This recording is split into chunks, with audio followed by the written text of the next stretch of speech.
പെട്ടെന്ന് light on ആയതോടെ ഇവള് സുഞ്ചരിക്കുന്ന ആ സ്ഥലത്ത് ഇവളിപ്പോ നിൽക്കുന്നതെന്ന് അവൾക്ക് മനസ്സിലാകും. അതോടെ അവള് മൊത്തത്തിൽ പേടിച്ചിട്ട് ഇനിയിപ്പോ ഇവൻ കാണാതെ എങ്ങനെ ഇവിടെ നിന്ന് മുങ്ങുന്ന് അവള് മൊത്തത്തിൽ ടെൻഷൻ ആയിരിക്കും. അതേസമയം മറ്റേ പെങ്കൊച്ചാണ് അവനെ വീഴ്ത്താൻ വേണ്ടി കുറെ ട്രൈ ചെയ്തോണ്ടിരിക്കും. സുഞ്ച, എന്റെ ഫേസ് ഒക്കെ റെഡ് ആയില്ലേ, ഞാൻ അത്രയ്ക്കും ഡ്രിങ്ക് ചെയ്തോ, എനിക്കിനി ഇതിപ്പോ വേണ്ട എന്ന് ഇവളും പറയുമ്പോഴാണ് ഇത് കേട്ട് അവനും വേണ്ടെങ്കിൽ പിന്നെ തന്നെ കുടിച്ചോണ്ടിരിക്കുന്നത്, വച്ചിട്ട് വീട്ടിൽ പോകാൻ നോക്കും. ഇവൻ ഇത് എവിടെ പോയി കിടക്കുക, അവൻ ഈ സമയത്ത് തന്നെ ഫോൺ വിളിക്കണം. ഇതിനെ സുഞ്ചയെ രക്ഷപ്പെടാൻ വേണ്ടി മറ്റവനെ നോക്കുമ്പോഴാണ് അതേസമയം ഇവന്റെ ദേഹത്ത് എന്തോ പൊടിയുണ്ടെന്ന് പറഞ്ഞ് അവൾ ഇങ്ങനെ അടുത്തേക്ക് വരും. അപ്പരാണ് ഇത് ഇംസോളം കണ്ടിട്ട് ഇവര് കിസ് ചെയ്യാന്ന് പറഞ്ഞ് അവള് തെറ്റിയിരിക്കും. അപ്പരാണ് ഇവന്റെ ഫ്രണ്ട്സ് അവിടേക്ക് വരുന്നത്. അയ്യോ സോറി, ഞങ്ങൾ നിങ്ങളെ ശല്യപ്പെടുത്തിയെന്നാ തോന്നുന്നത്. ഏതിന് അവന്മാരും പറഞ്ഞ് പോകാൻ നോക്കുമ്പോഴാണ് ഇത് കേട്ട് അവനൊന്നും മനസ്സിലാവാതെ നിങ്ങളിപ്പോ എവിടെ പോകുന്നെന്ന് പറഞ്ഞ് അവനും ചോദ്യം ചെയ്യും. അങ്ങനെ ആ സമയം നോക്കി ഇംസോളിന്റെ ഫോൺ റിങ് ചെയ്യുമ്പോഴാണ് മറ്റവന്മാർക്ക് സംശയം വരും ഈ ടേബിളിന്റെ താഴെ ആരാണ്ട് ഒളിഞ്ഞിരിക്കുവന്ന്. അതോടെ ഇവര് അത് ആരാ നോക്കാൻ വരുമ്പോഴാണ് പെട്ടെന്ന് ഇംസോളും സുഞ്ച ഇപ്പൊ തീർച്ചയായും കണ്ടുപോലെന്ന് പറഞ്ഞ് അവിടുത്തെ വേസ്റ്റ് ബാസ്കറ്റ് എടുത്ത് തലയെ വെച്ചോണ്ട് അവൾ അവിടെ നിന്ന് ഓടിപ്പോകും. ഇതോടെ ഇവര് മൊത്തം ഷോക്കായി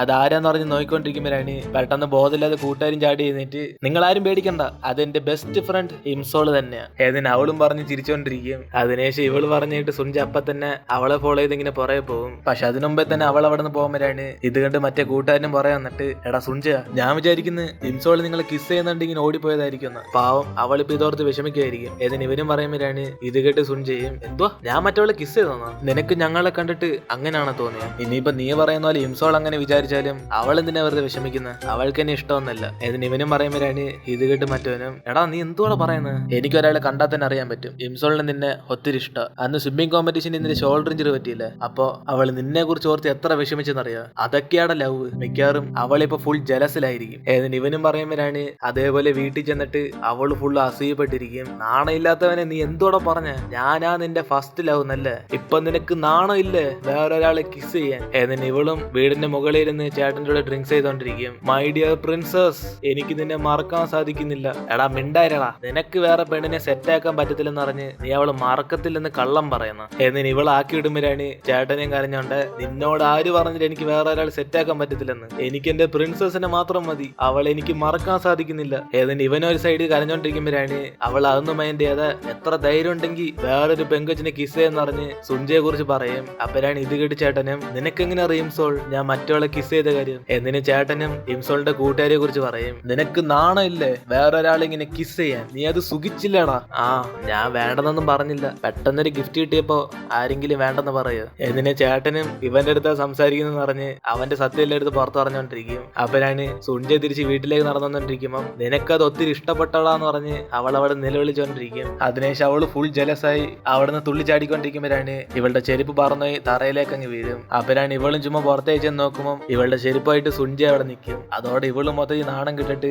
അപ്പൊ തന്നെ തറയിലേക്ക് ചെന്ന് അവനോട് സോറി പറയും. അപ്പനാണ് അവനും ഇംസോൾ നീയല്ലേ വേസ്റ്റ് ബാസ്കറ്റ് തലയിട്ടോണ്ട് അവിടെ ഓടിപ്പോയ? ഏതിന് ഇവനും ചോദിക്കുമ്പോൾ അവള് ടെൻഷനായിട്ട് ഞാനൊന്നുമല്ല, ഞാൻ അങ്ങനെ മറ്റുള്ളവർ കിസ് ചെയ്യുന്നൊന്നും കാണാറില്ല. ഏതിന് ഇവളും പറയുമ്പോൾ ഇത് കേട്ട് അവനും ചിരിച്ചിട്ട് അപ്പോ നീ ആയിരുന്നു ഓടിയത് അല്ലേ, എങ്കിൽ പിന്നെ നിനക്കത് കണ്ടിട്ട് എന്തോ തോന്നി, ഞാൻ ചെയ്തത് നിനക്ക് ഓക്കെ ആണോ? ഞാൻ വേറൊരു പെങ്കൊച്ചിനെ കിസ് ചെയ്യുന്നുണ്ട് നിനക്ക് സങ്കടമൊന്നും വന്നില്ല? എന്ന് ഇവനും ചോദിക്കുമ്പോഴാണ് അവളകത്ത് വിഷമിച്ചോണ്ട് ഞാൻ എന്തിനാ അത് കണ്ട് വിഷമിക്കുന്നത്? ഏതിന് അവളും പുറത്ത് കള്ളം പറയുമ്പോഴാണ് ഇത് കണ്ടിട്ട് അവനും ഇംസോൾ എങ്കിൽ പിന്നെ ഞാൻ അവസാനമായിട്ട് നിന്നോട് ഒരു കാര്യം ചോദിച്ചോട്ടെ, നീ ടൈം ട്രാവൽ ചെയ്ത് ഇവിടേക്ക് വന്നേന്നല്ലേ പറഞ്ഞ, എങ്കിൽ പിന്നെ ഒരിക്കലെങ്കിലും നിനക്ക് എന്നോട് ഇഷ്ടം തോന്നിയിട്ടുണ്ടോ? അതിപ്പോഴായാലും അല്ലെങ്കിൽ ഫ്യൂച്ചറിലായാലും എനിക്ക് നിന്നെ പണ്ട് തൊട്ട് ഇഷ്ടം, അതേപോലെ നിനക്ക് എപ്പോഴെങ്കിലും എന്നോട് ഇഷ്ടം തോന്നിയിട്ടുണ്ടോ? ഏതിന് ഇവനും ചോദിക്കുമ്പോഴാണ് അവൾ ഇമോഷണൽ ആയിട്ട് മനസ്സിൽ വിചാരിക്കും സുഞ്ച നിന്റെ സ്നേഹം എനിക്ക് കിട്ടാൻ എനിക്ക് അവകാശമില്ല, കാരണം നിന്റെ ലൈഫിന് ഡേഞ്ചറാ. എന്നിന് അവള് മനസ്സിൽ വിചാരിച്ചിട്ട് ഇവൻ ഇതുവരെ അവൾ ഇഷ്ടപ്പെട്ടിട്ടില്ലെന്ന് പറഞ്ഞ് അവനോട് കള്ളം പറയും. ഇത് കേട്ടതോടെ അവനും മൊത്തത്തിൽ സങ്കടത്തിലാവും. അതിനുശേഷം ഇംസോൾ റൂമിൽ ചെന്നിട്ട് സുഞ്ച ഓർത്ത് അവളിങ്ങനെ വിഷമിച്ച് കരഞ്ഞോണ്ടിരിക്കും. കാരണം ഇവൾ ഇങ്ങനെയൊക്കെ ചെയ്യുന്ന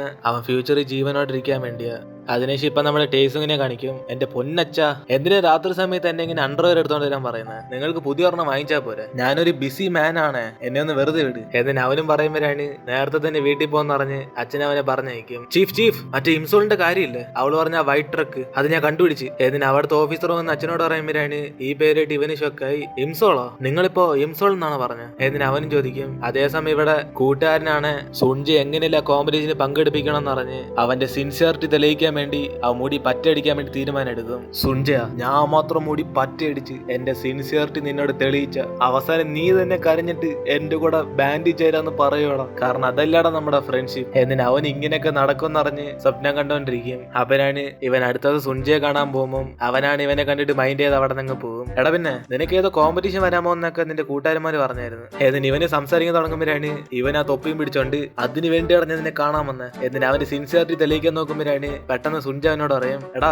ഞാനുണ്ടെങ്കിൽ മാത്രമേ നിങ്ങൾക്ക് പങ്കെടുക്കാൻ പറ്റുമെന്ന് അവൻ പറഞ്ഞു. അതുകൊണ്ട് ഞാനും വരാം, അല്ലെങ്കിൽ ഇതിന്റെ ഡ്രീം മൊത്തത്തിൽ പോകത്തില്ല. ഞാൻ കാരണം വെറുതെ പോകണ്ട. എന്നിട്ട് അവന് ഈസി ആയിട്ട് ഓക്കെ പറയുമ്പോഴാണ് ഇത് കേട്ട് ഇവ മൊത്തം ഷോക്കായിട്ട്, എടാ നാറി ഇത്ര എളുപ്പത്തിൽ നീ ഓക്കെ പറയൂ, നിനക്ക് വേണ്ടിയാണോടാ മുടി പറ്റയടിച്ച്. എന്നിട്ട് അവന് ഷോക്കായിരിക്കുമ്പോഴാണ് സുൻജ അടുത്തേക്ക് വന്നിട്ട്, എടാ ഞാൻ നിങ്ങളുടെ കൂടെ പങ്കെടുക്കാം, പക്ഷെ ഞാൻ നല്ലോണം പാടിയില്ലെങ്കിൽ എന്നെ ഒന്ന് വഴക്കറിയില്ല. കാരണം ഞാൻ വലിയ സിംഗർ ഒന്നുമില്ല, എന്നെ കൊണ്ട് പറ്റുന്നത്ര ശ്രമിക്കാം. എന്നിട്ട് അവനും പറഞ്ഞിട്ട് പോകുമ്പോഴാണ് ഇത് കേട്ട് ഇവൻ ഇമോഷണൽ ആയിട്ട് വെറുതെ മുടി മൊത്തത്തിൽ പറ്റയടിച്ച്. ആദ്യമേ നേരിട്ടൊന്നങ്ങ് ചോദിച്ചാൽ മതിയായിരുന്നു. അതേസമയം ഇവിടെ ടേസുങ്ങും ഫ്ലവേഴ്സും ആയിട്ട് ഇംസോളിനെ കാണാൻ വേണ്ടി അവളുടെ കോളേജിലേക്ക് ചെല്ലും. ഇത് കണ്ട് അവളുടെ അടുത്തേക്ക് ചെന്ന് ഇവനെന്നെ ഇപ്പൊ ഇവിടെ വന്നെന്നറിഞ്ഞ് അവന്റെ കൂടെ സംസാരിച്ചോണ്ടിരിക്കുമ്പോഴാണ് അതേസമയം അവിടേക്ക് വരുന്ന സുൻജ ഇത് കാണും. അപ്പരാണ് ടേസുങ്ങും, ഹിംസോൾ ഞാൻ സാധനം മാറ്റി എടുത്തോണ്ടോ എന്ന് തോന്നുന്നു, എന്റെ അണ്ടർവെയറൊക്കെ നിന്റെ കയ്യിലുള്ള. ഏതിന് അവനും പറയുമ്പോ തന്നെ പെട്ടെന്ന് ഇവള് വായ അടയ്ക്കും. എടാ പട്ടി എല്ലാവരും ഫ്രണ്ട് വെച്ചാണ് ഇങ്ങനെയൊക്കെ സംസാരിക്കുന്നത്. ഏതിന് അവനെ വിളിച്ചോണ്ട് അവിടെ നിന്ന് പോകുമ്പോഴാണ് ഇത് കണ്ട് സുൻജ മൊത്തത്തിൽ ജലസാവും. അങ്ങനെ അവന്റെ സ്വപ്നത്തിൽ വീണ്ടും ഇവര് റൊമാൻസ് ചെയ്യുന്ന പോലെ അവന് തോന്നിക്കൊണ്ടിരിക്കും. ടേസും, നിനക്ക് ഇപ്പോഴും എന്നോട് സ്നേഹമുണ്ടോ? സത്യം പറ,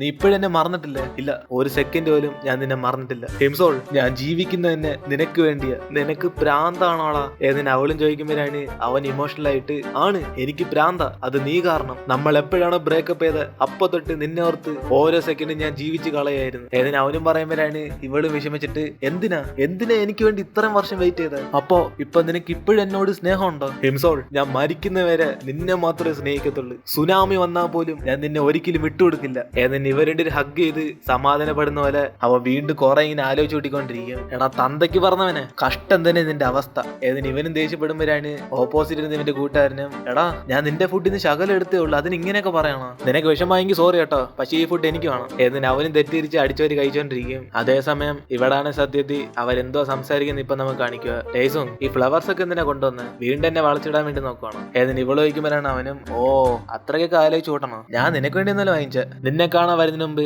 ഒരു പെങ്കൊച്ചിനെ പ്രൊപ്പോസ് ചെയ്തായിരുന്നു, ആ ഫ്ലവേഴ്സ് ആണ് ഇപ്പൊ എന്റെ കയ്യിലുള്ള. എന്നിന് അവനും പറഞ്ഞവിടെ ഇത് കേട്ട് അവള് അസൂയപ്പെട്ടിട്ട്, ആ നിനക്ക് ലക്ക് തന്നെ. എന്നിന് അവളെ കണ്ടിട്ട് ഇവനും ചിരിക്കും. ശരി എന്നാ ഇത് മറ്റേ ഞാൻ മാറ്റിയെടുത്തോണ്ടേ ഡ്രസ്സ്, ഇനിയിപ്പോ എന്റെ അണ്ടർവെയർ എന്ത്? എന്നിന് ഇവൻ ചോദിക്കുമ്പോഴാണ് അവളും, എടാ നിന്റെ അണ്ടർവെയറും പിടിച്ചോണ്ടാണ് ഞാൻ പുറത്തേക്ക് ഇറങ്ങുന്നത്, അത് വീട്ടിൽ വല്ലതും കാണും, സത്യത്തിൽ നീ അത് വാങ്ങിക്കാൻ വേണ്ടിയാണോ ഇവിടം വരെ വന്നത്? എന്നിന് ഇവള് ചോദിക്കുമ്പോഴാണ് അവനും, അതിനുവേണ്ടി മാത്രമല്ല ഞാൻ ഇവിടേക്ക് വന്ന്. ഞാനിപ്പോ പറയുന്നത് എനിക്ക് തന്നെ വിശ്വസിക്കാൻ വയ്യ, കാരണം ഞാൻ നിന്നോർത്ത് വിഷമിച്ചിട്ട് ഇവിടേക്ക് വന്ന്. ഞാൻ അറിഞ്ഞ് കഴിഞ്ഞ വർഷം നിന്നെ ആരോ കിഡ്നാപ്പ് ചെയ്തോണ്ട് പോയെന്ന്. എന്നിന് ഇവനും ഇവന്റെ അച്ഛനോട് ചോദിച്ചു മനസ്സിലായ കാര്യമൊക്കെ പറയുമ്പോഴാണ് ഇത് കേട്ട് അവൾ ഷോക്കായിട്ട്, എടാ നീ അപ്പ ചീഫിന്റെ മോനായിരുന്നു, എന്നിട്ടാണ് നിന്റെ അവസ്ഥ ഇങ്ങനെ ആയിപ്പോയെ? എന്നിന് ഇവള് പറയുമ്പോഴാണ് അവനും, ഓ എന്റെ എക്സ് ഗേൾ ഫ്രണ്ട് എന്നെ കുറിച്ച് നല്ല കാര്യങ്ങൾ പറയാൻ തോന്നുന്നില്ല. ഹിംസോൾ, ആ സൈക്കോ നിന്നെ കൊല്ലാമെന്ന കാര്യം നിന്റെ വീട്ടിൽ പോലും നീ പറഞ്ഞിട്ടില്ലെന്ന് ഞാൻ അറിഞ്ഞ. ഇത്രയും വലിയ സംഭവം നടന്നിട്ട് അതൊക്കെ പറയാതിരിക്കണം. എന്നിന് ഇവൻ ചോദിക്കുമ്പോഴാണ് അവളും, ഓ അവരോട് പറഞ്ഞ അവര് നല്ലോണം ടെൻഷനാകും, എന്തിനാ വെറുതെ അവരെ വിഷമിപ്പിക്കുന്നത്? എന്നിന് ഇവള് പറയുമ്പോഴാണ് അവൻ അവളോർത്ത് വിഷമിച്ചിട്ട്, ഹിംസോൾ നിനക്കൊന്നും പറ്റില്ലായിരുന്നല്ലോ, ആ സൈക്കോ നിന്നെല്ലാം ചെയ്തായിരുന്നു. ഏതിന് ഇവൻ ചോദിക്കുമ്പോഴാണ് അവളും, നീ തന്നെ എന്നെ കണ്ടില്ല, എനിക്കൊരു കുഴപ്പമില്ല, നീ ഈ കാര്യം പുറത്ത് ആരോടും ചെന്ന് പറയല്ല. ഏതിന് ഇവള് പറയുമ്പോഴാണ് അവനും, ഹിംസോൾ നീ ഇതിനെ കുറിച്ചൊന്നും വിഷമിക്കണ്ട, എന്റെ അച്ഛന് അമ്മയെ നഷ്ടപ്പെട്ടു, പക്ഷെ ഇങ്ങനെയുള്ള മോശമായ ആൾക്കാരൊക്കെ പിടിക്കുന്നത് എന്റെ അച്ഛൻ എപ്പോഴും ബെസ്റ്റ്, അതുകൊണ്ട് ആ സൈക്ക് എന്റെ അച്ഛൻ പെട്ടെന്ന് തന്നെ പിടികൂടും, നീ അതോർത്ത് വിഷമിക്കണ്ട. എന്നിന് ഇവനും പറയുമ്പോഴാണ് അവള് സന്തോഷത്തി, താങ്ക്സ് നീ എന്നെ കുറിച്ച് കെയർ ചെയ്യുന്നതിന്. പിന്നെ നീ എനിക്കൊരു ഹെൽപ്പ് ചെയ്യാവോ? നീ ചീഫിന്റെ മോനായതുകൊണ്ട് മാത്രം ഞാൻ നിന്നോട് ഈ കാര്യം ചോദിക്കുന്നു. 2023 നിന്റെ അച്ഛനോട് പറയണം അദ്ദേഹം എനിക്ക് പ്രൊട്ടക്ഷൻ തരാതെ സുൻജിക്ക് പ്രൊട്ടക്ഷൻ കൊടുക്കണമെന്ന്. ഇതെന്തോ കാര്യം എന്നൊന്നും എനിക്ക് നിന്നോട് വിശദീകരിച്ച് പറയാൻ പറ്റത്തില്ല, കാരണം അതാണ് എന്റെ അവസ്ഥ. ഏതിന് ഇവളും പറയുമ്പോഴാണ് അവൻ ആലോചിച്ച് നോക്കിയിട്ട്, ഹിംസോൾ നീ ആ സൈക്കോയെ കുറിച്ചാണ് പറയുന്നത്, പക്ഷെ 2023 അവൻ എന്തിനാ അറ്റാക്ക് ചെയ്യാൻ വേണ്ടിയിരുന്നത്? ഏതിന് ഇവനും ചോദിച്ചോടെ പെട്ടെന്ന് അവൾക്ക് രോമാഞ്ചം വരും. എടാ നീ ഭയങ്കര ഷാർപ്പാണല്ലേ, ഞാൻ പറയാതെ തന്നെ നീ കറക്റ്റ് ആയിട്ട് ഉത്തരയൊക്കെ കണ്ടെത്തുന്നത്, നീ നല്ലോണം പഠിക്കുവാണെ നീ ഒരു ഡിറ്റക്റ്റീവ് ആയിട്ട് മാറും. ഏതിന് അവള് പറയുമ്പോഴാണ് അവനും, അതൊക്കെ ഇരിക്കട്ടെ, നീ എന്തിനാ ഈ കാര്യം എന്നോട് പറയാൻ പറയുന്നത്, നിനക്ക് തന്നെ നേരിട്ട് ചെന്ന് പറഞ്ഞാൽ പോരെ? ഏതിന് ഇവൻ ചോദിക്കുമ്പോഴാണ് അവളും, എടാ ചിലപ്പോ ആ സമയത്ത് ഞാനായിരിക്കത്തില്ല അവിടെ ഉള്ളത്, ആ കാലഘട്ടത്തിൽ ജീവിക്കുന്ന ഹിംസോൾ ആയിരിക്കും, അവൾക്ക് ഇതിനെ കുറിച്ച് ഒരു പിടിയും കാണത്തില്ല. ഏതിന് ഇവളും പറയുമ്പം ഇത് കേട്ട് അവൻ മൊത്തത്തിൽ കൺഫ്യൂസ് ആയിട്ട്, my dear ex girl friend നീ വല്ലതും പറയുകയാണെങ്കിൽ തെളിയിച്ച് പറയണേ, എനിക്ക് നീ പറയുന്ന ഒന്നും മനസ്സിലാവുന്നില്ല. ഏതിന് ഇവൻ ചോദിക്കുമ്പോഴാണ് അവളും പെട്ടെന്ന് അടുത്തേക്ക് വന്നിട്ട്, ഞാൻ ഫ്യൂച്ചറിൽ നിന്ന് വന്നേക്കുവാന്ന് അവനോട് പറയും. അങ്ങനെ അതോടെ നമ്മൾ ഇന്നത്തെ എപ്പിസോഡ് വരുത്തിയിരുന്ന്. വീഡിയോ ഇഷ്ടപ്പെട്ട എല്ലാവരും വീഡിയോ ലൈക്ക് ചെയ്തിട്ട് നിങ്ങളുടെ ഫ്രണ്ട്സിനും കൂടെ ഷെയർ ചെയ്യുക. സോ ഇനിയിപ്പോൾ നമുക്ക് അടുത്ത എപ്പിസോഡിൽ കാണാം.